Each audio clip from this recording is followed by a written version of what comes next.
This sports segment on WSBT 22 is sponsored by South Bend Orthopedics. It was the first year in a new millennium. Y2K in the rearview mirror, the internet craze sweeping the nation. And Notre Dame hires a spunky young head coach with an affinity for turtlenecks named Mike Brey. Brey would go on to become the winningest coach in Irish men's basketball history and a fan favorite for the Irish faithful. Tonight at Purcell, one final home game for a man whose legacy will live forever in the Notre Dame history books. Following a video tribute, Brey entered Purcell Pavilion to a standing O. He saluted the crowd as he got near the bench. After 23 years, he's coaching his final game in this building tonight. Notre Dame hosting the conference-leading Pitt Panthers. The Irish didn't really have any plans on rolling over. Marcus Hammond burying the three. That starts an 11-0 run to close out the first half. And then Cormac Ryan driving to the basket.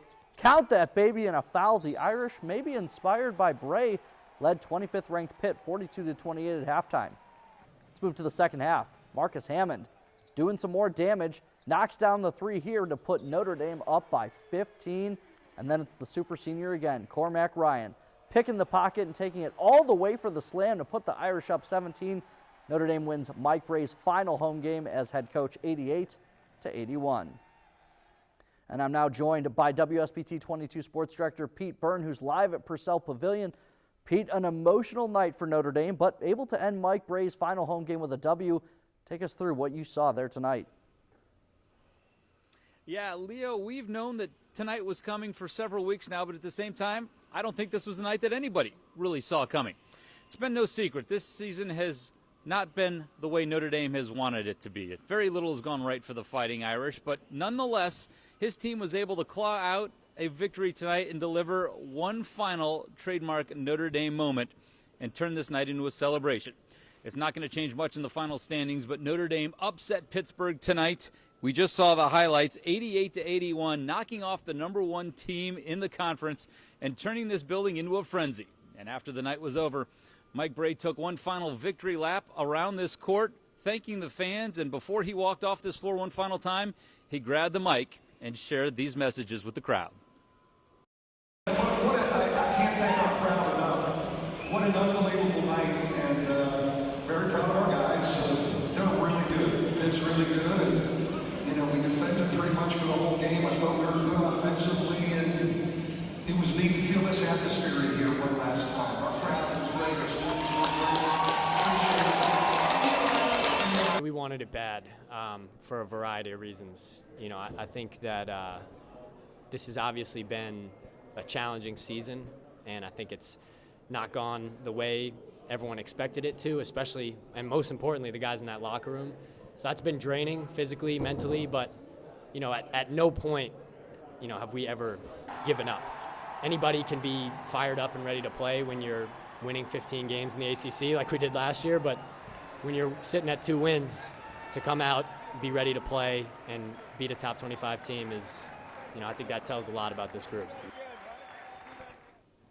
So a fitting end for a program that has oftentimes been an underdog in the ACC and before that the Big East, and certainly a fitting goodbye for the man who has won more games in this building than any other coach in program history. And yesterday, when Mike Brey joked that after the game tonight he was going to head to the linebacker and celebrate, well, it turns out that wasn't a joke at all. No more than 30 minutes after this game was over, Brey was across the street and he was out there celebrating with former players, good friends, and probably even a few new friends he's made in the last hour. And after 23 years running this program, I'd say he's earned it. Reporting at Purcell Pavilion, where Mike Brey has coached in and won his final game, I'm Pete Byrne, WSBT 22 Sports. Thanks, Pete. Well, staying on the hardwood for teams in Michigan this time of year is what you train for. It's postseason action in the Mitten State, and we've got squads that have their eyes on the prize, a state title for their schools. We'll start tonight in Edwardsburg. Niles and Dowagiac squaring off in District 47. Niles was down double digits at the half, but they weren't going down without a fight. Madison Zach with the steal finds Elizabeth Vandepute down low for the score, but from there, it was all Dowagiac. End of the third, Maggie Weller from the parking lot. The long three is good to beat the buzzer and put her team up by 32. Chieftains win 54-29. So who will they face, Benton Harbor or Edwardsburg? Benton Harbor starting out strong. Desiree Kiles knocks down the J, getting the Tigers on the board first. The host Eddies going toe-to-toe, though. Mackenzie Scheibel. She's money from long range. Eddies win it 53-43. They will face Dowagiac in the district final on Friday. We'll move to District 13. Lakeshore defeats Portage Central 48-43. In District 78, Brandywine takes down Coloma 66-14. Buchanan over Cassopolis 70-28. Over in District 77, Watervliet sliding past Bloomingdale with a 65-14 win. And in District 113, Michigan Lutheran defeats New Buffalo 54-12. And we do have some hoops in Indiana tonight. Section 50 being played in Bourbon. Argus defeats Triton 50-49. They'll match up with Marquette Catholic, who took down Westville 82-69. And of course, can't forget about the association. Bulls beating the Pistons.